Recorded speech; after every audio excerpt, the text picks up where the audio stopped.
আসসালামু আলাইকুম প্রিয় দর্শক, অন্য মঞ্চের আলাপ চাইতায় আপনাদের সকলকে আমন্ত্রণ জানাচ্ছি। নমস্কার, আমি তরুণ ঘোষ। আপনারা সবাই জানেন গতকালকে একটা বৈঠক ছিল, ক্যাবিনেট মিটিং ছিল। ক্যাবিনেট মিটিংয়ে এখন তো নরেন্দ্র মোদী নেই, তিনি পাঁচটি দেশের সফরে বেরিয়েছেন। এখন চার্জ পড়েছে অমিত শাহের ওপরে।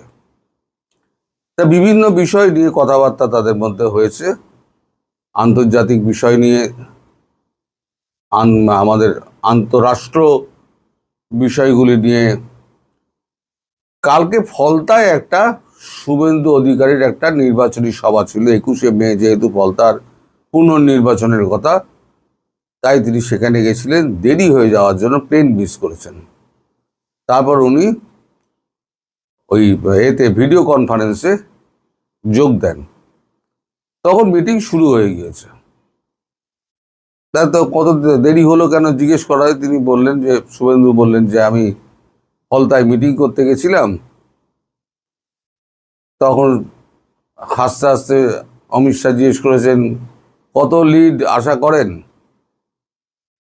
তখন বলেছে, অন্তত 1 লাখ। বাহ, জিতা রহো বেটা, জিতা রহো। তারপর আবার মিটিং শুরু হয়। এবার মিটিংয়ে যেটা আপনাদের ক্ষেত্রে যেটা প্রযোজ্য, সেটা হচ্ছে গঙ্গার পানি বন্টন। এখন গঙ্গার পানি বন্টন নিয়ে যখন আলোচনা হচ্ছে, যতটুকু খবর পেয়েছি, সেখানে যখন প্রসঙ্গটা ওঠে, তখন প্রথম ব্যাগরাটি মারেন জয়শঙ্কর। তিনি বলেন যে, পাকিস্তানের ক্ষেত্রে ইন্ডাস ওয়াটার ট্রিটি আমাদের যেটা ছিল জাতিসংঘের সনদ অনুযায়ী, আমরা যেমন রিনিউ করিনি, গঙ্গা চুক্তি আমাদের রিনিউ করব কিনা, জাতিসংঘের সনদে থাকলেও করব কিনা, সেটা নিয়ে একটুখানি আলোচনা করা দরকার। তার কারণ আমাদের ঘোষিত নীতি হচ্ছে, মানে রক্ত এবং জল দুটো একসঙ্গে বইতে পারে না। তখন রাজনাথ সিং বলেন, ঠিক কথা বলেছেন, কারণ এরা পাকিস্তানের সঙ্গে যোগাযোগ করছে, টার্কির সঙ্গে যোগাযোগ করছে, চীনের সঙ্গে যোগাযোগ করছে তিস্তা প্রকল্পে নিয়ে আসার জন্য। আসুক না আসুক সে তো বড় ব্যাপার, এখন চীনের দিকে পা দেবে না, কিন্তু যাচ্ছে তো। তাহলে এদের যে মনোবাসনা, সেটা দেখে বোঝা যাচ্ছে যে এরা ভারতের সঙ্গে সম্পর্ক ভালো চায় না। অথচ আমরা কিন্তু ওদের সঙ্গে সম্পর্ক ভালো করতে চেয়েছিলাম। জয়শঙ্করজি উপস্থিত আছেন, তিনি নিজেই গেছিলেন, গিয়ে তারেক রহমান বর্তমান প্রধানমন্ত্রী, তার সঙ্গে কথাবার্তা বলে তার পরিবারকে শুভেচ্ছা জানিয়ে শোকবার্তা দিয়ে এসছেন। এবং আমরা আশা করেছিলাম যে ভারতের সঙ্গে সম্পর্কটা ভালো হবে। কিন্তু দেখা যাচ্ছে যে সম্পর্ক ক্রমশ খারাপ থেকে আরও খারাপ হচ্ছে। পাকিস্তানের সঙ্গে রীতিমতো দহরম মহরম। এখন সামনের মাস না কবে, তার মধ্যে একটা ডেট ঠিক হলে পরে পাকিস্তানের প্রধানমন্ত্রী শাহবাজ শরীফ এবং আসিম মুনির, ফেইল্ড মাস্টার, আমরা ফিল্ড মাস্টার বলি না, ফেইল্ড মাস্টার, তা ফেইল্ড মাস্টার তিনি আসছেন এখানে। তার আগে যে আপনাদের যে ভারত এবং বাংলাদেশের মধ্যে যে সামরিক মহড়াটা হতো, সেই সামরিক মহড়া এখন পাকিস্তানের সঙ্গে হচ্ছে। যে পাকিস্তান টিটিপির সঙ্গে লড়তে পারে না, আফগানদের সঙ্গে লড়তে পারে না, সেই পাকিস্তানের সঙ্গে মহড়া হচ্ছে। তা ভালো কথা, মহড়া টহড়া হোক, আমাদের দেশে না এলেই ভালো, যত কম আসে তত ভালো। দুষ্ট গরুর থেকে শূন্য গোয়াল ভালো। তো তারপরে যে কথাটা হয় যে, ওই রক্ত আর জল একসঙ্গে বইতে পারে না, এই নীতিতেই আমরা বিশ্বাসী। সুতরাং আর যাই হোক, ওই পার থেকে যতই আওয়াজ টাওয়াজ দেওয়া হোক, কারণ মির্জা ফখরুল গতকালকে বোধহয় বলেছেন যে ভারতের সঙ্গে সম্পর্ক উন্নয়নের একমাত্র রাস্তা হলো গঙ্গার পানি বন্টন। অববাহিকা আমাদের, আমাদের অববাহিকা দিয়ে কাকে জল দেব কাকে জল দেব না, এটা সম্পূর্ণ আমাদের সিদ্ধান্ত। এবার আমাদের সিদ্ধান্ত যদি কোনো রকম থাকে,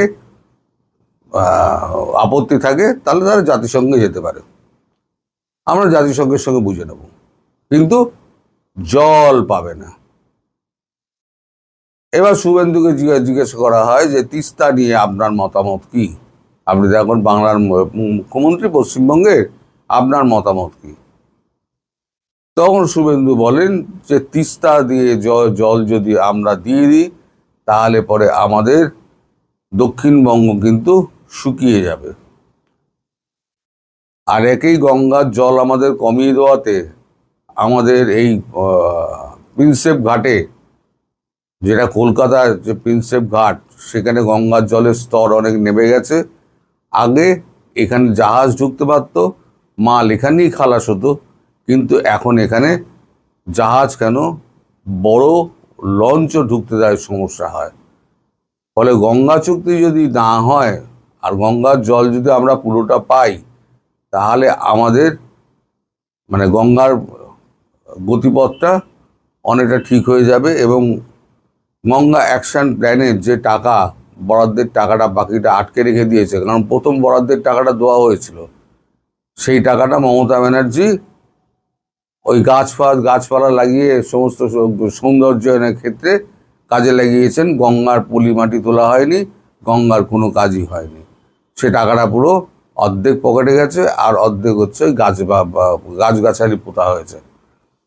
তো গঙ্গা অ্যাকশন প্ল্যানের যে টাকা, বাকি টাকাটা, সেই টাকাটা দিলে পরে আমরা এখানে গঙ্গাটাকে পরিষ্কার করে আমরা গঙ্গার অববাহিকার অঞ্চল যেটা আছে সেটাকে আমরা ঠিকঠাক করে নেব, যেখান থেকে জলটা আমাদের প্রবাহিত হতে পারে। সেক্ষেত্রে তিস্তার প্রকল্পের জল যদি দেওয়া হয়, তাহলে পরে তো আমার দক্ষিণবঙ্গ আমার শুকিয়ে যায়, ফলে আমার স্পষ্ট আপত্তি রয়েছে। ফলে এই গঙ্গা চুক্তি তো, গঙ্গা পানি চুক্তি তো হয়ে গেল, আপনাদের দেশে তো গঙ্গা পানি যাবে না। এবার আপনারা কি করবেন না করবেন আপনারা বুঝে নিন। কি আপনাদের কতদূর আপনারা লড়বেন?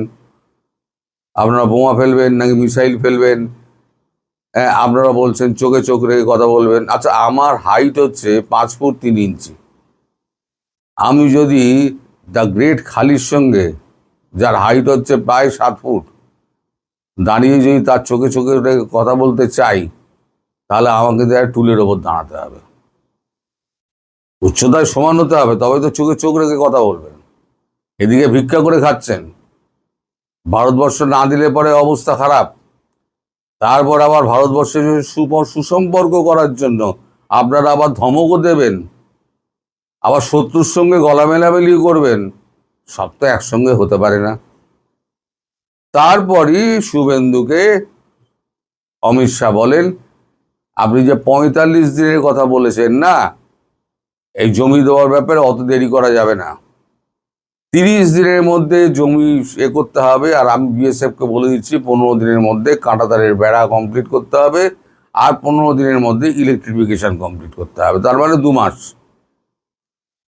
1 মাসের মধ্যে জমি, 15 দিনের মধ্যে বেড়া, আর 15 দিনের মধ্যে ইলেকট্রিফিকেশন।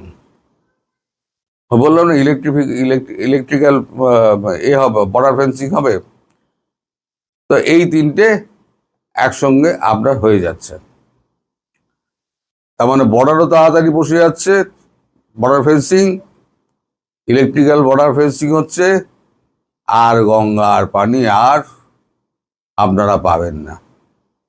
এই খবর একেবারে কনফার্ম খবর, ঘোড়ার মুখের খবর। আমি বলে দিলাম, মিলিয়ে নেবেন, ঘোড়ার মুখের খবর। এইবার যদি আপনারা ভালো সম্পর্ক করতে চান, প্রথমে সম্পর্ক করে দেখান, তাহলে একটা ওই চুক্তি করে সামান্য কিছু হয়তো আপনারা পেলেও পেতে পারেন। আগে আপনাদেরকে দেখাতে হবে যে আপনারা ভারতবর্ষের সঙ্গে আপনারা সহযোগিতা করতে চান, প্রমাণ করার দায়িত্ব আপনাদের। আপনারা প্রমাণ করুন। আপনারা যদি প্রমাণ করতে পারেন তাহলে পরে গঙ্গার জলের ভাগ পাবেন, আর যদি প্রমাণ করতে না পারেন তাহলে ক্রস হয়ে গেল। এবার আপনারা বুঝে নিন। আর ধীরে ধীরে আরও কি কি বন্ধ হবে, আমি বলেছি না, আরও কি কি বন্ধ হবে সেগুলো লক্ষ্য রাখতে থাকুন। বর্ডার ফেন্সিংটা হয়ে যাক, তারপরে খেলা দেখবেন। ডুবে ডুবে জল খায় সবাই, মনে করে শিবের বাবাও টের পাবে না।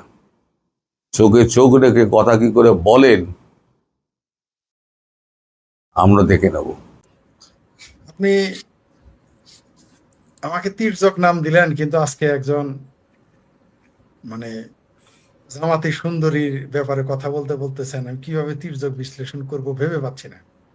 তার মধ্যে আমি আবার সাধারণত নারীদের পক্ষে থাকি, তাই তারে আমি জঙ্গি বলতে একটু লজ্জা পাইতেছি। তাকে আমি জামাতি ম্যাডাম বা জামাতি কিছু বললে সবচেয়ে ভালো হইতো। যাই হোক, তো জঙ্গির যে বহুরূপ থাকে সেটা আমরা এই মোনামি আপাকে দেখে বুঝতে পারছি।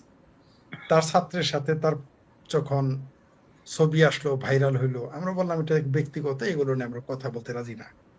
আপনি যে শিরোনাম দিয়েছেন আসলে অনেকে এটা দিতে সাহস পাবে না। তো এই মোনামি আপা আমাদের যে একজন নারী যে জঙ্গি হতে পারে, শিবির হতে পারে, শিবির যে কত প্রকার গুপ্ত হয়, জামাত যে কত প্রকার গুপ্ত হয়, তার সর্বশেষ বলবো না, কারণ এরকম আরো উদাহরণ আমরা সামনে পাবো। চমৎকার এই মুহূর্তের একটা দৃষ্টান্ত হচ্ছে এই মোনামি নাকি সুনামি নাকি সুনামি নাকি কি টর্নেডো ম্যাডাম। আপনি জানেন যে তার এই নির্বাচনে এই শিবিরদের পাশ করানোর জন্য তার যে অবদান, আমি নিশ্চিত বাংলাদেশের শিবিরেরা যদি কোনোদিন বেহেশতে যায়, আশা করি তারা যাবে না, কারণ মৌদুদ এদের তো ধর্ম, এদের নবী তো আর নবী মোহাম্মদ না, এদের নবী হচ্ছে মগা মৌদুদি হলো তাদের নবী। তাই সেই হিসেবে তাদের বেহেশতে যাওয়ার কথা না। তারপরও ভুলে যদি যায়, কারণ আল্লাহ তো করুণাময়, তিনি যাহা ইচ্ছে তাকে ক্ষমা করবেন। শুধু কিন্তু এই জামাতিদের মনে হয় যে আমার ক্ষমা করবে না, এটা আমার ধারণা। তারপরেও যদি আর শিবিররা চলে যায়, বিশেষ করে ঢাকা বিশ্ববিদ্যালয়ে যারা শিবির করে, বাংলাদেশের যারা শিবির, এরা এই মোনামি নাকি টর্নেডো ম্যাডাম বললেন, এই জামাতি ম্যাডামকে ছাড়া তারা বেহেশতে যাবে না। আমি লিখে দিতে পারি, একজনও যাবে না। আরেকটা লোকের ছাড়া তারা যাবে না, সেটা হলো পিনাকি ভট্ট, এরা ছাড়াও যাবে না। দুনিয়াতে যদি কোনোদিন একটা হিন্দু মানুষ ইসলামী বেহেশতে যায়, সেটা যাবে হচ্ছে পিনাকি ভট্ট, নিশ্চিত থাকেন। আর বাংলাদেশের কয়টা সিংকুবাম আছে হিন্দু, এরাও চলে যেতে পারে। কেউ কেউ তো গরুর মাংস খাওয়াইতেছে বিলায়, তারাও বেহেশতে চলে যেতে পারে এদের সাথে। যাই হোক, সেটা অন্য বিষয়। মোটামি ম্যাডাম আসলে কোন অদৃশ্য জোরে এত শক্তিতে এত তাড়াতাড়ি আওয়ামী লীগের আমলে চাকরি নিয়ে এত এই জায়গায় পৌঁছে গেলেন আমরা জানি না। আমরা তার ব্যক্তিগত বিষয় নিয়ে কথা বলতে চাই না, যদি কিছু জানি, কিন্তু আমরা কোনো নারীকে নিয়ে এগুলো বলতে চাই না। সমাজদারকে ইশারা ভি কাবিয়ে। সবচেয়ে মজার বিষয়, আমার একজন পরিচিত আছেন যার বউকে, লোপাপার মনে থাকার কথা, নাম বললেও পরে চিনবেন আর কি, তার গণজাগরণ মঞ্চে হাইরে তারা বউ জমাই মিলে চিকরি করতো। জয় বাংলা আমাদের চাইতে 3 গুণ বেশি চিৎকার করতো। বরং আমরা তো বাম রাজনীতি থেকে আসছি, আমরা জয় বাংলাটা একটু স্লোলি বলতাম, মানে একটু রয়েস হয়ে। আমাদের বলতো, এই কমরেড জোরে বলেন, জোরে বলেন, এই কি আপনারা জোরে বলবেন, আপনারা সব স্লোগান জোরে দেন জয় বাংলা। পরে তার সাথে আমরা জোরে স্লোগান দিতাম। আপাত থাকে চিনি, তার বউকে চাকরি নিয়ে দিয়েছিল গণজাগরণ মঞ্চের ইমরান সরকারের সুপারিশে। একটা চাকরি সরকারি একটা ব্যবস্থা হয়েছিল।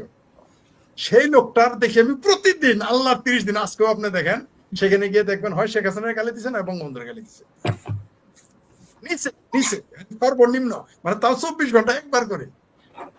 আমি অবাক হয়ে যাই যে 24, আপনি বিশ্বাস না, আপনাকে আমি সেই পোস্টটা দিয়ে দিব, পাঠাই আমি দিয়ে তার লিঙ্কটা দিব, আপনাদের 4-3 জনকে আমি দিব, আপনারা হাসতে হাসতে মরবেন। এই লোকটা তেমনি মোনামিরও কিন্তু ওইভাবেই আসে, এরা যে গুপ্ত। ও আরো ওই লোকটা কিন্তু আবার নাস্তিক, সেই লোকটা আবার স্বঘোষিত নাস্তিক। তার বউ স্বঘোষিত নাস্তিক না, প্রগ্রেসিভ দাবি করা, আর তিনি স্বঘোষিত নাস্তিক। আমরা একসাথে, হায় হায়, আমরা যে বেঁচে গেছি জানে যে এই লোকটা দুর্বাঘাসের সর্দুল, আমরা কিভাবে বেঁচে গেলাম। এর সাথে রাতে দিনে একসাথে আড্ডা দিতাম। মানে এখন বুঝতে পারি যে আমাদের গণজাগরণ মঞ্চেরও যে কেউ কেউ নিহত হয়েছে, কিছু বদমাইশ দাবি করে না যে আওয়ামী লীগ ঘটিয়েছে, ডিজিএফআই ঘটিয়েছে। আমার মনে হয় আমাদের মতো কিছু প্রগ্রেসিভ মানুষের সাথে জড়িত। নইলে ওই লোকটা কি করে, যার বউয়ের চাকরি হইলো এবং এখনো চাকরিরত, সে বঙ্গবন্ধু আর শেখ হাসিনা না, শেখ হাসিনা ফাঁসি চাই অন্তত এই পর্যন্ত 1000 বার লিখছে এই 1.5 বছরে। বঙ্গবন্ধুর যে কি যে গালি দেয় আমার মনে হয় দুশ্মনকে এরকম, জামাতির এরকম গালি দেয়। তো মোনামি ম্যাডামেরা তো, এই জামাতি ম্যাডামেরা তো ওই দিক থেকে আসছে। এই যে ম্যাডাম ফুলি নামে সিনেমা হয়েছিল না, মনে আছে আপনার? সিমলা সিনেমা বানাইছে ম্যাডাম হ্যাঁ ফুলি, হ্যাঁ এরকম এটা যে মোনামি জামাতি ম্যাডাম মোনামি একটা সিনেমা, আল্লাহ যদি বাঁচায় রাখে আমার, আমি একটা সিনেমা বানাবো, সেখানে আমি জামাতি ম্যাডাম ফুলি মানে জামাতি ম্যাডাম মোনামি নামে একটা সিনেমা প্রযোজনা করব, যা থাকে কপালে, আওয়ামী লীগ আমলেই তা করবো। কিভাবে গুপ্ত থেকে কিভাবে চলে আসে আমরা সেটা দেখাই দিব, আপনি বিস্মিত হয়ে যাবেন। ঢাকা বিশ্ববিদ্যালয়ে এই মুহূর্তে কর্মরত একজন আমাকে জানিয়েছে, তার সম্পর্কে না শুধু আরো অনেকের সম্পর্কে, শোনার পরে আমার মাথা নষ্ট হয়ে গেছে, আমি বিশ্বাসই করতে পারি নাই। কিন্তু সে যেহেতু সাবেক সেন্ট্রাল মেম্বার ছাত্রলীগের, কত সনের তা বললাম না, তাহলে তার আইডি প্রকাশ হয়ে যাবে। আমি অবাক হয়ে গেলাম যে কিভাবে এখানে জামাত ঢুকেছিল বিশ্ববিদ্যালয়ে রন্ধ্রে রন্ধ্রে আওয়ামী লীগের আমলে, আপনি কল্পনাই করতে পারবেন না। আপনি মনে করেন না যে মোনামিরা এমনি ওইখানে গেছে? আপনি দেখেন না এখন কারো আসমান কাঁপে না, যে ছাত্রীকে পেটে তন্নি, কি যেন তন্নি মল্লিক তন্নি নাকি, তন্নি তন্নি কি তন্নি তন্নিকে যারা পেটাইলো তখন তারা তো প্রতিবাদ করলো। একে পুরস্কার তুলে দিতে সময় ইয়ে বলছিলেন, এই যে নব্য রাজাকার মুর্শিদ, কি মুর্শিদ কি মুর্শিদ ওনার নাম, উপদেষ্টা ছিল, এই যে শারমিন মুর্শিদ। শারমিন মুর্শিদ, উনি বলছিলেন হায় হায় তুমি আছো নাকি, আমি তো মনে হচ্ছে তুমি মারা গেছো। হ্যাঁ, হ্যাঁ তাকে তুমি শহীদ পেটাইছিল হয়েছো, কে? মারা জি, গেছো। জি। তাকে পেটাইছিল কে? ছাত্রলীগ, তাই না? এখন আমরা দেখলাম সেটা ছাত্রলীগ না, সেটা ছাত্র শিবিরের নেতা। বুঝতে পারছেন? মানে বিষয়টা এরকম হয়েছে। আগেকার যুগে কি কি করতে জানেন? যদি মেয়ে কারো 2-3টা থাকে, এতে ছোট মেয়েরা দেখাইতো সুন্দর, পরে বড় মেয়ে কালো, তারা বিয়ে দিয়ে দিত, গোছাই দিত। কারণ আগে তো পাত্র কখনো পাত্রী দেখতো না। মানে আমাদের মামা চাচা খালু জেঠা বাবার কাছে গল্প শুনতাম, মুরব্বীদের শুনতাম যে আগেকার দিনে তো মানে আমাদের বাপ চাচাদের আমলে যারা বিয়ে করছে, সেটা আপনাদেরও বাপ চাচার আমলে, তারা কিন্তু পাত্রী দেখতো না, ওটা বাপ মাই দেখে আসতো, বা মামা দেখে আসতো, খালু দেখে আসতো, বড় ভাই দেখে আসতো।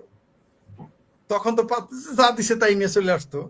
এইরকম ঘটে গেছে আমাদের এই মোনামি ম্যাডাম, এরা যে কিভাবে ঢুকে গেল আওয়ামী লীগের আমলে। এবং এখন এই মানুষগুলোই, এটা চলচ্চিত্র বলেন, টিভি বলেন, ঢাকা বিশ্ববিদ্যালয় বলেন, ব্যবসা বাণিজ্য বলেন, যে কোনো সেক্টরে। আমি তো আপনাকে এর আগেও চ্যানেলে বলেছি যে একটা পুরস্কার নিতে গেছে, এই রে শেখ হাসিনার নামে বন্দনা করতেছিল, তো আমি বসে আছিলাম, একজন আমার মায়ের বয়স্ক তার পাশে, আমাকে বলছে শেখ ফরিদ দেখো, ও কিন্তু আসলে আওয়ামী লীগ করে না, ও কিন্তু এই দলে। আমি বললাম যে খালাম্মা এটা আপনি কি বলেন, আপনি চিনবেন, সে কে জানেন? ফকির আলমগীরের ভাবি। তিনি বলতেছেন আমাকে, এটা তিনি বলেছেন, শেখ ফরিদ তুমি দেখো, দেখো এ কিন্তু বদমাইশি করবে, এ কিন্তু আওয়ামী লীগের শত্রু, কিন্তু সে আওয়ামী লীগের পুরস্কার পেয়ে যাবে, আমরা সবাই জানতাম, অনুষ্ঠানে গিয়েছি। You believe it or not, পুরস্কারে তিনি মঞ্চের একেবারে কাছে বসা, তার নাম ঘোষণা করে নাই, আওয়ামী লীগের নেতাদের সামনে শেখ হাসিনাকে গালি দিতে গেল, ওই অনুষ্ঠানে প্রকাশ্য গালি দিতে গেল। আমি অবাক, আমি বললাম খালাম্মা আপনি তো ঠিকই বলছেন, সে তো এগুলো লোক, আমি তো জানি ওইগুলো করবে, পুরস্কারটা নেওয়ার জন্য শুধু 1 সপ্তাহ যাবত শেখ হাসিনা বন্দনা করতেছে। কেউ 1 সপ্তাহের জন্য শেখ হাসিনা বন্দনাকারী হয়ে গেছিল, কেউ 1 বছরের জন্য হয়েছিল, কেউ 5 বছরের জন্য হয়েছিল, কেউ 7 বছরের জন্য হয়েছিল। সব মুখোশ গুলো আস্তে আস্তে খুলে পড়ে যাচ্ছে। এটা আমাদের জন্য সৌভাগ্য, কখনো কখনো না কষ্ট পাই যে আমাদের জন্য এইরকম একটা অন্ধকার দিন আসলো 5 আগস্ট। পরে দেখলাম না, এটা দরকার ছিল। মাঝে মাঝে শরীরে অসুখ হওয়া দরকার, কিন্তু অসুখটা যে এত বড় হবে আমরা জানতাম না। জ্বর হওয়া দরকার, কিন্তু হয়ে গেছে টাইফয়েড আমাদের। যাই হোক, আমরা বেঁচে গেছি, আমরা চিনতে পারছি, সামনে আরো চিনতে পারবো, কোনো সন্দেহ নাই। আস্তে আস্তে মুখোশ উন্মোচিত আরো হয়েছে। আর এই সরকার যদি তথাকথিত মুসলিম আর একটু দেরি হয়, আর একটু সময় নেয়, আরো আস্তে আস্তে মুখোশ বেরোবে। এরকম বহু জামাতি মোনামি ম্যাডাম আমরা পাবো, আশা করতেছি খুব শীঘ্রই পাবো। আপনি দেখেন না ইডেন কলেজ, তিতুমির কলেজে কি সুন্দর, দেখলে মনে হয় যে এইগুলো বিশ্ববিদ্যালয় নাকি কওমি হাফিজিয়া মাদ্রাসার কোনো আবাসিক হল, আমি বুঝতেই পারি না। আমি বিশ্বাস করেন আপনি বুঝতে পারবেন না। তো যাই হোক, আমাদের মোনামি ম্যাডামের আসলে আপনি এমন একটা কঠিন বিষয় নিয়ে আসছেন, আমি নারীদের কিছু বলতে পারি না, শক্ত নইলে মাশাআল্লাহ আপনি না না, বুঝতেই আপনাকে পারতেছেন তো কিছু বলতে কি বলি বলতে। নাই, আপনাকে তো আমি কিছু জি। বলতে বলি নাই।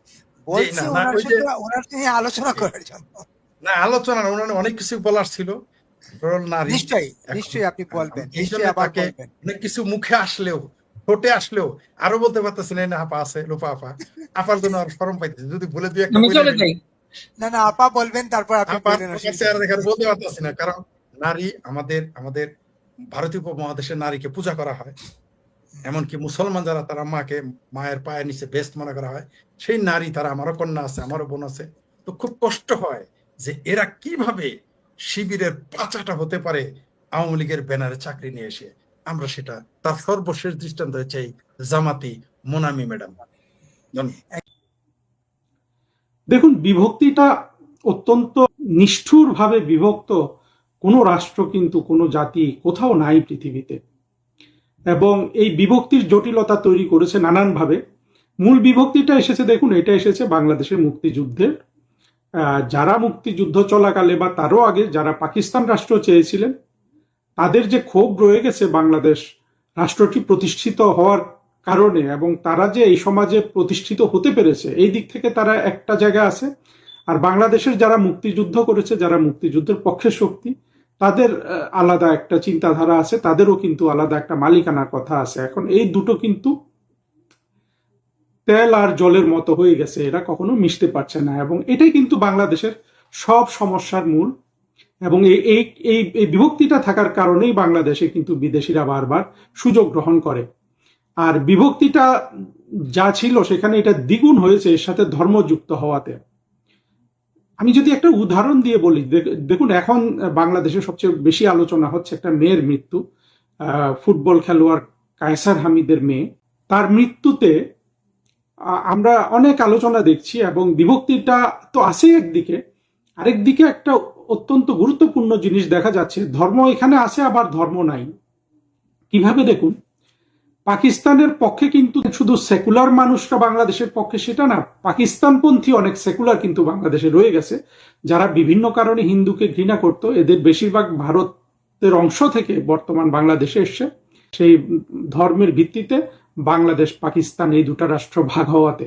যেই কায়সার হামিদের মেয়েটা মারা গেল, সে কিন্তু সেকুলার শ্রেণীতে পড়ে, ওদেরই বন্ধু বান্ধব, এরা সবাই মুসলিম লীগার, এদের মধ্যে নাস্তিক আছে, আস্তিক আছে, সব আছে। দেখেন, এই যে মেয়েটা ভিডিও করতো, মেয়েটাকে আমি পছন্দই করেছি শেষ পর্যন্ত।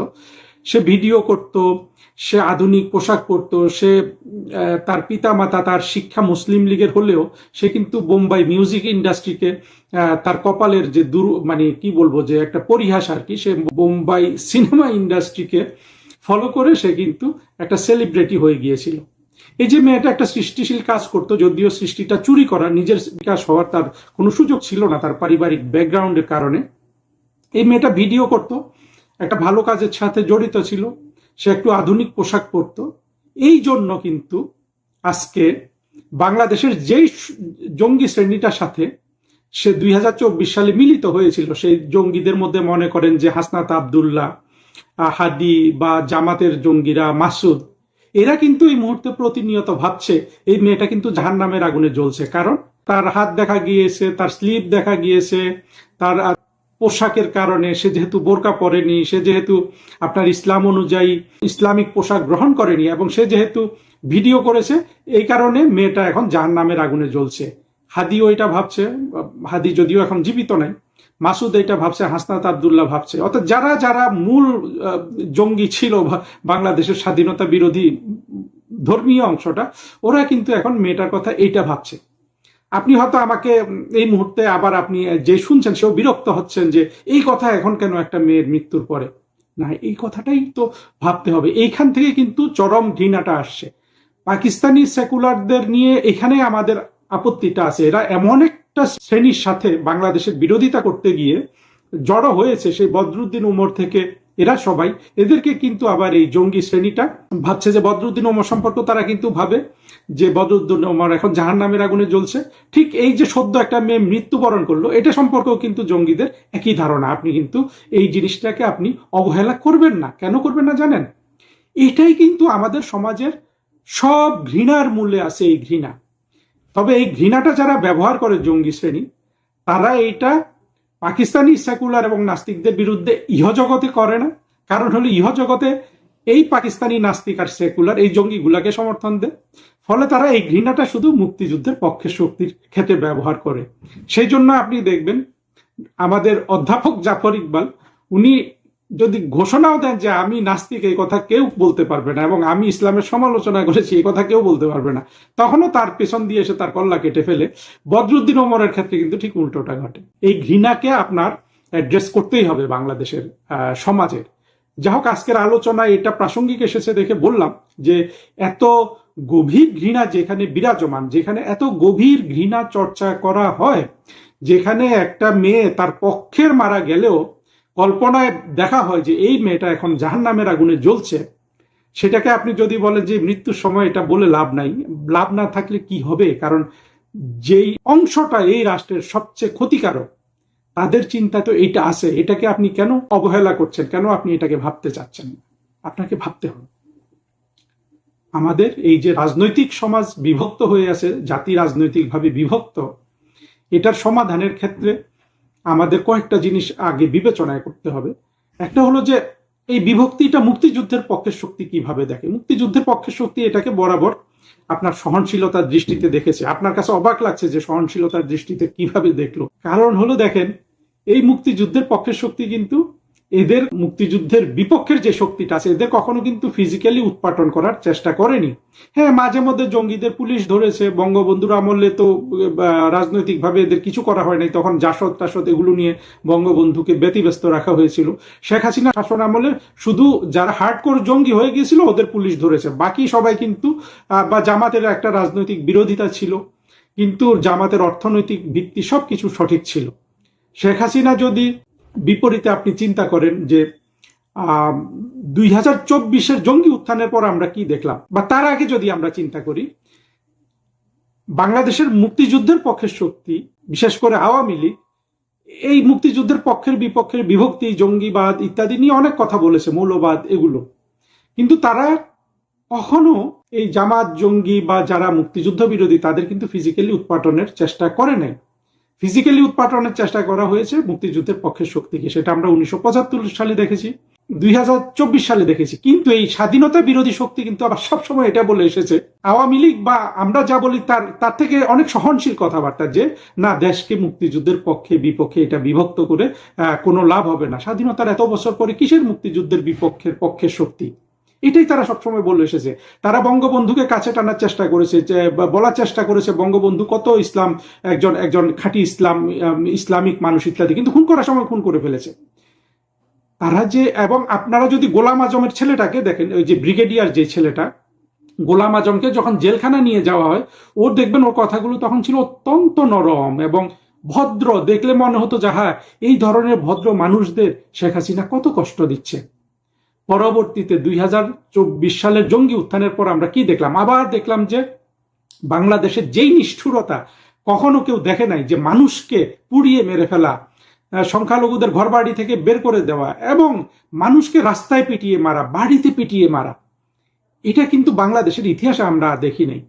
তার মানে হলো স্বাধীনতা বিরোধীরা সফট কথাবার্তা বলে জাতির একদিকে মন যেমন কেড়ে নিয়েছে, আবার 24-এর জঙ্গি উত্থানের পর ওরা পুরোটাই বুঝিয়ে দিয়েছে যে এইটা পুরোটাই ছিল কিন্তু ওদের একটা অভিনয়, যে সফট সুন্দর নরম কথাবার্তা বলা, বিভক্তিকে নিয়ে কথা বলে আওয়ামী লীগ রাজনৈতিক পাপ করছে, জাতিকে এরকম একটা ধারণা দেয়া, এগুলা ওরা অভিনয় করেছে মাত্র তখনই প্রমাণ হয়ে গেল যখন 2024-এর জঙ্গি উত্থানের পর বাংলাদেশের সবচেয়ে বড় মানবাধিকার লঙ্ঘনের ঘটনা ঘটেছে। ঠিক একইভাবে 2001-এর ইলেকশনের পরেও কিন্তু জামাত বিএনপির নেতৃত্বে একই রকম কিন্তু মানবাধিকার লঙ্ঘনের ঘটনা ঘটেছে। তাহলে আপনি দেখেন কারা কাকে ফিজিক্যালি উৎপাটন করতে চায়। একদিকে আওয়ামী লীগ কঠোর কথা বলেছে, কিন্তু মুক্তিযুদ্ধ বিরোধী অংশকে কিন্তু আপনার উৎপাটনের চেষ্টা করে নাই। আবার 24-এর জঙ্গি উত্থানের পর বা আরো বিভিন্ন সময় আমরা দেখেছি, 75 সালে দেখেছি, 2001 সালে দেখেছি যে স্বাধীনতা বিরোধীরা সব সময় সহনশীলতার কথা বলে এসেছে, কিন্তু মুক্তিযুদ্ধের পক্ষে প্রধান শক্তি আওয়ামী লীগকে তারা উৎপাটন করার চেষ্টা করেছে, একেবারে ফিজিক্যালি সবাইকে মেরে ফেলার চেষ্টা করা হয়েছে। তারেক রহমান সাহেবের সেই 2004 সালের 21শে আগস্টের গ্রেনেড হামলাও কিন্তু একইভাবে বিবেচিত। আবার মুক্তিযুদ্ধের পক্ষের শক্তি আওয়ামী লীগের বিরুদ্ধে এত কথা বলা হয়, বারবার এখনো বলা হয়, এমনকি লতিফ সিদ্দিকীর মতো মানুষ যাকে আমি রেসপেক্ট করি, উনিও বলছেন হাসিনার দুঃশাসন, বলে আবার হয়তো তারেক রহমানের একটু সমালোচনা করছেন। কিন্তু লতিফ সিদ্দিকী, আপনার হয়তো ব্যক্তিগত ক্ষোভ আছে, আপনি একজন এত উদার মনা মানুষ, হাসিনার দুঃশাসনটা আপনি কোথায় দেখলেন? কয়টা 21শে আগস্টের গ্রেনেড হামলা বাংলাদেশে হয়েছে হাসিনার শাসন আমলে? একটাও তো হয়নি। 2-4টা মানুষ গুম হয়েছে, আমি নিন্দা জানাই সেটা, কিন্তু সেটা তো সীমিত। আর ওরা তো একদিনেই আপনার মেরে ফেলেছে। আপনি চিন্তা করেন, এই 2024-এর জঙ্গি উত্থানের পর কত মানুষ মেরেছে। আপনি বলবেন যে জঙ্গি উত্থান চলাকালে মরেছে, কিন্তু সেটার ব্যাপারেও তো আমরা জানি যে কারা মেরেছে, এগুলা জঙ্গিরাই মেরেছে সবচেয়ে বেশি। পুলিশ কিভাবে পুলিশকে লটকে রেখেছে মেরে। এই জায়গায় আমাদের আসল জিনিসটা বুঝতে হবে যে মুক্তিযুদ্ধের বিরোধী শক্তি যতক্ষণ তাদের হাতে রাষ্ট্র ক্ষমতা ছিল না, তারা সুন্দর সুন্দর কথা বলেছে, রাষ্ট্র ক্ষমতা হাতে পেয়ে তারা প্রমাণ করে দিয়েছে যে এই মুক্তিযুদ্ধের পক্ষে শক্তিকে তারা ফিজিক্যালি রাখতে চায় না। আর শেখ হাসিনা, বঙ্গবন্ধু, ওনারা রাষ্ট্র শাসন করে দেখিয়ে দিয়েছে যে তারা মুক্তিযুদ্ধের বিরোধী অংশকে এই সমাজে আপনার জায়গা দিতে চায়। এখন আমাদের চূড়ান্ত যে জিনিসটা দেখতে হবে সেটা হলো, এই যে দ্বিধা বিভক্ত সমাজ আমরা দেখছি, এই রকম ঘৃণা নিয়ে একটা সমাজ কি বেঁচে থাকতে পারে? বাংলাদেশের আসলে কি উন্নতি সম্ভব? সম্ভব নয়। আজকে আমি যদি সঠিকভাবে বলতে চাই, সেই কারিনার মৃত্যুর পর ভিডিওটা যখন করছি, আমি কঠোর কথা না বলে আপনাকে জিজ্ঞেস করি যে শ্রোতা আছেন, যে এর সমাধানটা কি আসতে পারে? এক হলো মুক্তিযুদ্ধের পক্ষের বিপক্ষের এই দুই শক্তির এক হয়ে যাওয়া। এই এক হওয়া নিয়ে জামাত, বিএনপি, স্বাধীনতা বিরোধী জঙ্গি গোষ্ঠী যে বয়ান দিয়েছে, তারা তো 2024-এর জঙ্গি উত্থানের প্রমাণ করেছে যে তারা এগুলা সব তারা অভিনয় করেছে, তারা কিন্তু মেরে ফেলতে চায়। আর স্বাধীনতার পক্ষের শক্তি, তারা কঠোর কথা বলেছে কিন্তু প্রমাণ করেছে তারা এদের সমাজে রাখতে চায়। কিন্তু দুই পক্ষের সমাজে থাকলে বাংলাদেশ সমাজের তো উন্নতি হচ্ছে না। তাহলে কোন পক্ষকে বাংলাদেশে বিরাজমান থাকা উচিত? কোন পক্ষ বাংলাদেশের মূল কর্তৃত্বে আসা উচিত? এটা কি মুক্তিযুদ্ধের পক্ষের শক্তি না মুক্তিযুদ্ধের বিরোধী শক্তি? মুক্তিযুদ্ধের পক্ষের শক্তির পক্ষে বড় যে যুক্তি সেটা হলো যে তারা তো যুদ্ধটা করেছে, তারা যুদ্ধের সমর্থক ছিল, তারা যুদ্ধ করে একটা আইডিওলজিক্যাল রাষ্ট্র গঠনের জন্য একটা আপনার মুক্ত বিশ্বাসের একটা সংবিধান তারা প্রণয়ন করেছিল। এটার একটা শক্তি আছে না? এই শক্তিটা তো আবার বিরোধী শক্তিও কিন্তু এটাকে ব্যবহার করে। আর তাদের যেই আপনার রাষ্ট্রের উন্নত করার যে দক্ষতা, সেটাও তারা দেখিয়েছে। আর স্বাধীনতা বিরোধী শক্তির পক্ষে যদি আপনি রাষ্ট্রটা ছেড়ে দেন, এই বিভক্তি আমরাও তাদেরকে মেনে নিলাম, তাহলে তারা রাষ্ট্রটাকে তো আফগানিস্তানের মতো করবে, বা বড়জোর তারেক রহমানের মতো করবে, বেগম খালেদা জিয়ার মতো করবে। সেখানে হলো অর্থনৈতিক স্থবিরতা। এই যে দেখেন, হামে শিশু মারা যাচ্ছে, প্রধানমন্ত্রী তারেক রহমানের কিন্তু কোনো বিকার নাই। ওনাকে দেখলে মনে হয় না যে উনি এটা নিয়ে একেবারেই চিন্তিত। আর ওনার যারা সমর্থক গোষ্ঠী আছে, বিশেষ করে বুদ্ধিজীবী শ্রেণী থেকে, তারা এখন বলছে যে না, তারেক রহমান একটা সহনশীল রাষ্ট্র গঠনের কথা বলছেন, ইত্যাদি ইত্যাদি। ভিতরে যদি তারেক রহমানের নিষ্ঠুরতা থাকে, উনি যদি এভাবে শিশুর মৃত্যুতে বিচলিত না হন, তাহলে ওনার যে 2004 সালের 21শে আগস্টের যে গ্রেনেড হামলা ছিল, উনি তো সেই নিষ্ঠুরতাই এখনো ধারণ করছেন, কারণ কোনো কিছু তো ওনাকে বিচলিত করছে না। মূল কথা হলো যে আপনি যদি আমরা যারা মুক্তিযুদ্ধের বিরোধী শক্তি হিসাবে বিবেচনা করি, তাদের হাতে রাষ্ট্র দিলে তো রাষ্ট্রের সেই উন্নতি হয় না। এটা তো প্রমাণিত হয়ে গেছে। আপনি বাংলাদেশ রাষ্ট্রের কে কতটা উন্নতি করেছে বিভিন্ন ক্ষেত্রে, আমি বিভিন্ন জায়গায় এগুলো বলেছি, এই ভিডিওটা আর লম্বা করতে চাই না, আপনারা সেটা একটু বিবেচনা করে দেখেন।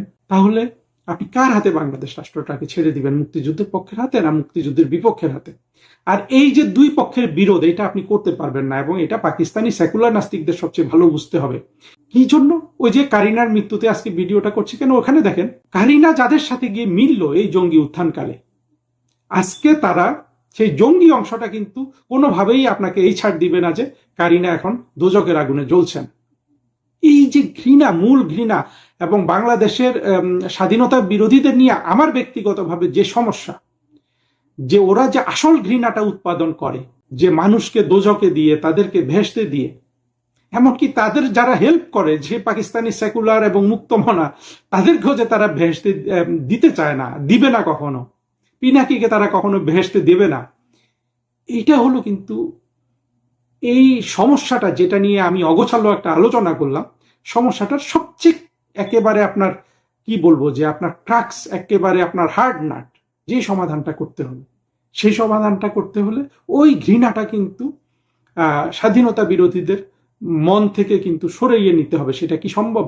এবং সেই ঘৃণাটা যদি সরিয়ে নেওয়া যায়, আবারও বলছি, ওই ঘৃণাটা, যেই ঘৃণার কারণে কারিনাকে হাসনাত কিংবা মাসুদ কিংবা আপনার হাদি মনে করে কারিনা এখন জাহান্নামের আগুনে জ্বলছে, সেই ঘৃণাটা, কারিনাকে সে অনেক ভালোবাসে, কিন্তু ভালোবাসার পরেও সে কারিনাকে যে বেহেশতে ঢুকাতে পারে না, এই ঘৃণাটা যদি উৎপাটন করা যেত জঙ্গিদের অন্তর থেকে, বা বাংলাদেশের মূল স্বাধীনতা বিরোধী যারা মৌলবাদী শ্রেণী তাদের অন্তর থেকে যদি ওই ঘৃণাটা উৎপাটন করা যেত, যে যেই ঘৃণা চলে গেলে তাদের অন্তর থেকে তারা আর এই যে কারিনাকে দোজকবাসী ভাবতে পারতো না, কিংবা বদরুদ্দিন ওমরকে দোজকবাসী ভাবতে পারতো না, কিংবা ভাবলেও সেটা তার অনুভবে এমন ভাবে আসতো না যে পুরো সিস্টেমটাকে নষ্ট করে দেয়।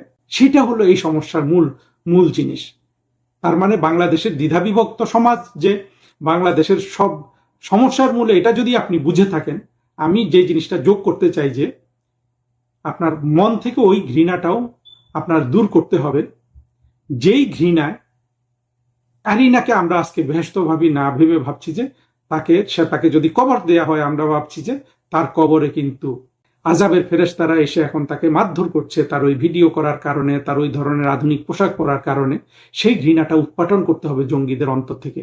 যতক্ষণ আপনারা জঙ্গিদেরকে এই ঘৃণা ছড়ানো থেকে আপনি নিবৃত্ত করতে না পারবেন, ততক্ষণ আপনি কখনো বাংলাদেশের মৌলবাদী, স্বাধীনতা বিরোধী, জঙ্গি, জামাত এদের হাতে রাষ্ট্র ক্ষমতা কিন্তু আপনি নির্ভর হয়ে ছেড়ে দিতে পারেন। আপনাদের স্বাগত জানাই আমি আমার রাজনৈতিক বিশ্লেষণ শুনবার জন্য।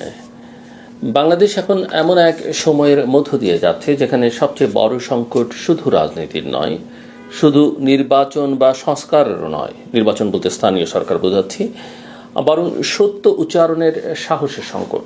চারদিকে এত শব্দ, এত স্লোগান, এত আবেগ, এত বিপ্লব আর পরিবর্তনের কথা, কিন্তু তার মাঝখানে এক ধরনের অদ্ভুত নীরবতা তৈরি হয়েছে।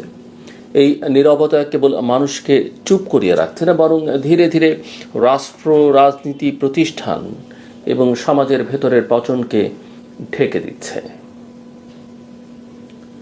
গত কয়েক মাসে বাংলাদেশের রাজনীতিতে যে দৃশ্যগুলো আমরা দেখলাম, সেগুলো আলাদা আলাদা কোনো ঘটনা নয়, এগুলো একই ছবির বিভিন্ন ফ্রেম। কোথাও নির্বাচন নিয়ে অনিশ্চয়তা, কোথাও ক্ষমতার ভবিষ্যৎ নিয়ে সন্দেহ, কোথাও রাজনৈতিক দলগুলোর পারস্পরিক অবিশ্বাস, কোথাও প্রশাসনের অস্থিরতা, কোথাও জনস্বাস্থ্য নিয়ে আতঙ্ক, আবার কোথাও মিডিয়ার অদ্ভুত দ্বৈত আচরণ। সব মিলিয়ে রাষ্ট্র যেন একটা দীর্ঘ করিডোরে হাঁটছে, কিন্তু সামনে আলো আছে নাকি আরও অন্ধকার কেউ নিশ্চিত নয়। বাংলাদেশের মানুষ বহু আন্দোলন, বহু পতন, বহু পরিবর্তন দেখেছে, কিন্তু আজকের সময়টা একটু আলাদা। কারণ এবার শুধু সরকার বদল হয়েছে সেই প্রশ্নটাই মুখ্য নয়, রাষ্ট্রের চরিত্র বদলের প্রশ্ন সামনে এসছে। অথচ এই প্রশ্নগুলো নিয়েই সবচেয়ে কম আলোচনা হচ্ছে, যেন সবাই একটা অদৃশ্য চুক্তিতে পৌঁছে গেছে। কিছু বিষয় নিয়ে কথা বলা যাবে, কিছু বিষয় নিয়ে বলা যাবে না। রাজনীতির মজার ব্যাপার হলো, ক্ষমতায় থাকলে সবাই স্থিতিশীলতার কথা বলে, আর ক্ষমতার বাইরে থাকলে সবাই গণতন্ত্রের কথা বলে। কিন্তু বাস্তবে এই দুই শব্দের মাঝখানে যে নাগরিকের জীবন, আমার আপনার জীবন, সেই মানুষটি সবচেয়ে বেশি অবহেলিত থাকে। আজ বাংলাদেশের সাধারণ মানুষ আসলে কি চায়? খুব সাধারণ কিছু জিনিস: নিরাপত্তা, সম্মান, কাজ, চিকিৎসা, ন্যায্যতা এবং ভবিষ্যৎ নিয়ে সামান্য নিশ্চয়তা। কিন্তু রাজনীতি এখন এমন জায়গায় পৌঁছেছে যেখানে মানুষের চেয়ে বর্ণনা বড় হয়ে গেছে, বাস্তবতার চেয়ে ন্যারেটিভ বা বয়ান শক্তিশালী হয়ে উঠেছে। একটা সময় ছিল রাজনৈতিক দলগুলো অন্তত জনগণের ভাষা বোঝার চেষ্টা করত, এখন তারা বেশি ব্যস্ত নিজেদের অনুসারীদের জন্য আলাদা বাস্তবতা তৈরি করতে। একদল মনে করে তারা ছাড়া দেশ বাঁচবে না, আরেক দল মনে করে শুধু তারাই পরিবর্তনের মালিক। মাঝখানে রাষ্ট্র ধীরে ধীরে পরিণত হচ্ছে অবিশ্বাসের এক পরীক্ষাগারে, একটা ল্যাবরেটরিতে। বাংলাদেশের বর্তমান পরিস্থিতির সবচেয়ে বিপজ্জনক দিক সম্ভবত এই যে এখন সবাই সবাইকে সন্দেহ করছে। রাজনৈতিক দল সেনাবাহিনীকে সন্দেহ করছে, সেনাবাহিনী রাজনীতিকে, আমলারা রাজনৈতিক ভবিষ্যৎ নিয়ে দ্বিধায়, ব্যবসায়ীরা অর্থনীতি নিয়ে আতঙ্কিত, আন্তর্জাতিক অংশীদারিরা অনিশ্চিত, আর সাধারণ মানুষ ক্লান্ত। রাষ্ট্র যখন আস্থাহীনতার উপর দাঁড়ায় তখন সবচেয়ে বড় ক্ষতি হয় প্রতিষ্ঠানের। এখনকার তরুণ প্রজন্মকে নিয়ে অনেক কথা বলা হয় তারা পরিবর্তন চায়, ঠিক কথা, কিন্তু তারা শুধু মুখ বদল নয়, সিস্টেম বদলও চায়। সমস্যা হলো আমাদের রাজনীতি এখনো ব্যক্তিকেন্দ্রিক। এখানে নীতি নয় ব্যক্তি বড়, প্রতিষ্ঠান নয় আনুগত্য বড়। ফলে নতুন প্রজন্ম যখন জবাবদিহিতা চায় তখন পুরনো রাজনীতি সেটাকে প্রায় অস্থিরতা বলে চালিয়ে দিতে চায়। আবার এই যে তরুণরা বদল চায়, তারা কিন্তু নিজেদেরকে বদল করছে না, সেটাও একটা বড় প্রশ্ন। এই প্রজন্ম কিন্তু আগের মতো নয়, একথাও সত্য। তারা টেলিভিশনের একমুখী ভাষণে বিশ্বাস করে না। তারা ফেসবুক, ইউটিউব, টিকটক, এক্স সব জায়গায় বিকল্প বর্ণনা খোঁজে। ফলে সত্য চাপা দেয়া এখন আগের চেয়ে কঠিন, কিন্তু একই সঙ্গে বিভ্রান্তি ছড়ানো আগের চেয়ে সহজ। এই দ্বৈত বাস্তবতার ভেতরে বাংলাদেশ আজ আটকে আছে। সবচেয়ে উদ্বেগজনক বিষয় হলো আমরা ধীরে ধীরে এমন এক সংস্কৃতিতে অভ্যস্ত হয়ে যাচ্ছি যেখানে নৈতিক অবস্থানকে দুর্বলতা মনে করা হয়। আপনি যদি প্রশ্ন করেন তাহলে আপনি ওদের লোক, আপনি যদি সমালোচনা করেন তাহলে আপনি ষড়যন্ত্রকারী, আপনি যদি নিরপেক্ষ থাকার চেষ্টা করেন তাহলে আপনি সুবিধাবাদী। অর্থাৎ মধ্যপন্থা, যুক্তিবাদ, বিবেক এসবের জায়গা সংকুচিত হয়ে যাচ্ছে। এই সংকট শুধু রাজনীতিতে নয়, মিডিয়াতেও স্পষ্ট। বাংলাদেশের গণমাধ্যম আজ এক অদ্ভুত সময় পার করছে। একদিকে ডিজিটাল প্ল্যাটফর্মের বিস্ফোরণ, অন্যদিকে মূলধারার মিডিয়ার উপর নানা ধরনের চাপ। ফলে তথ্যের চেয়ে অবস্থান বেশি গুরুত্বপূর্ণ হয়ে উঠেছে। এখন সংবাদ পরিবেশনও অনেক ক্ষেত্রে এক ধরনের রাজনৈতিক পারফরমেন্সে পরিণত হয়েছে। তার চেয়েও ভয়ঙ্কর হলো সমাজে এখন সহানুভূতির সংকট তৈরি হচ্ছে। মানুষ ধীরে ধীরে অন্যের কষ্টে সংবেদনশীলতা হারাচ্ছে। একটা শিশুর মৃত্যু, একটা নির্যাতন, একটা গুম, একটা হামলা, সব কিছুই কয়েক ঘন্টার সোশ্যাল মিডিয়া ট্রেন্ড হয়ে মিলিয়ে যাচ্ছে, যেন আমরা কালেকটিভলি ক্লান্ত হয়ে পড়েছি। অথবা হয়তো আমরা এত বেশি ঘটনা দেখছি যে অনুভূতির জায়গাগুলো অসার হয়ে যাচ্ছে। বাংলাদেশের স্বাস্থ্য খাত নিয়ে সাম্প্রতিক বিতর্কগুলো আসলে শুধু টিকা বা রোগের প্রশ্ন নয়, এগুলো রাষ্ট্রের বিশ্বাসযোগ্যতার প্রশ্ন।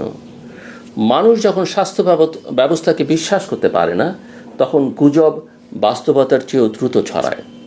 আর রাষ্ট্র যদি তথ্য ব্যবস্থাপনাকে রাজনৈতিক দৃষ্টিতে দেখে, তাহলে জনস্বাস্থ্য একসময় রাজনৈতিক সংঘাতে পরিণত হয়। কোভিড আমাদের এটা শিখিয়েছিল, কিন্তু আমরা সম্ভবত সেই শিক্ষা পুরোপুরি গ্রহণ করিনি। এখন আবার স্থানীয় সরকার নির্বাচন প্রসঙ্গে আসা যাক।